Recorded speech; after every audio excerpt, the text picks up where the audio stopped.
Hey, Dr. Dennison, thanks for this video. I just wanted to give you some thoughts and comments on it. I receive your daily email. I've heard you speak a couple times, and I appreciate the work that you do. Thank you for helping us to look at the issues of our day from a biblical perspective. This particular issue I have been thinking about differently over the past number of years, and so I just want to throw some thoughts and comments that hopefully will be helpful for you. Listening to your comments there, the first question that comes to mind is, so who are they? Who are those people to whom God will say, thy will be done? Or those people that will ultimately end up in hell? And I suppose the traditional evangelical answer to that question is anyone who does not put their faith in Jesus. This is how we would interpret John 3:16 to 18. He who does not believe stands condemned already. But maybe we would say, well, God is the ultimate judge. We don't really know. And if that's what we would say, well, then even within the perspective that you come from, it is at least possible that God's judgment might mean that he will ultimately redeem everybody. That through Christ, God will reconcile all things to himself. And I suppose it's also possible, if God is the ultimate judge, if we don't really know, well, then it seems also possible that you or I are among those who are not saved.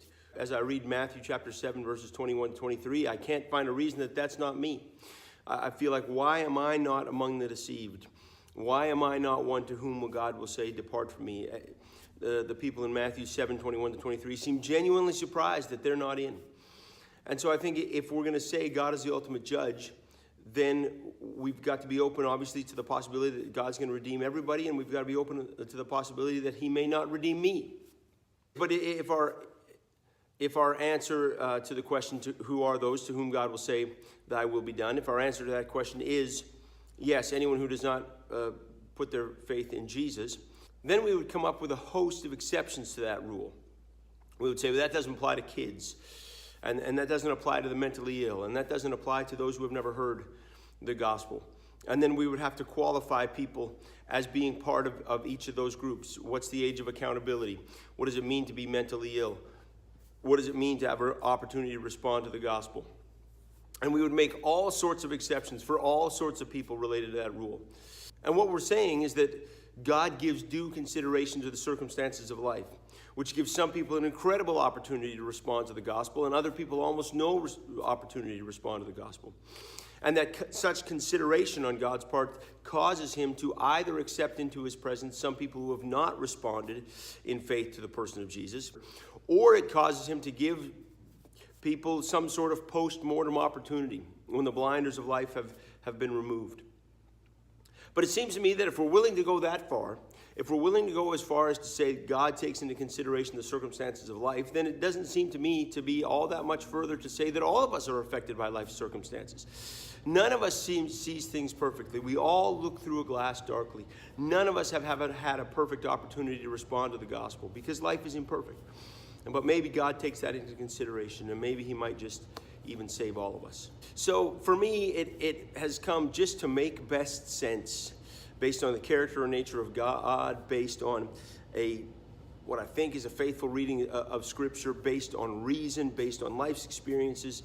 It makes best sense to me to say that God is ultimately going to redeem everybody, that whatever hell is, its purpose is not merely punitive, retributive punishment, but is ultimately redemptive.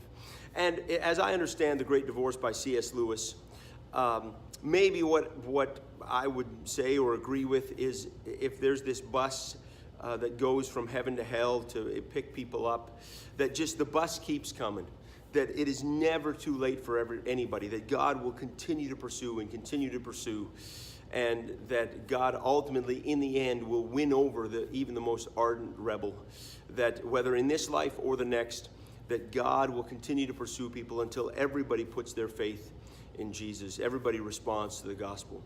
It's interesting, you say that hell is mentioned 23 times in the New Testament, 15 times by Jesus, but it seems like most of those times Jesus is addressing his own followers, even his own disciples, those most closest to him. He's not addressing the people that come to our minds when we think of the people that are going to hell. He's not addressing the people that have not put their faith in him already. I think of Matthew 10, 28, 32. Hey, don't fear. the one who can destroy the body, but fear him who destroys soul and body in hell. Jesus is saying this to his disciples, training them up to go out. I don't think what he's trying to do is say, hey, if you don't go out there and be faithful, then I'm going to send you to hell. It seems to me that if I can't trust God to save everybody, then I can't trust God to save me.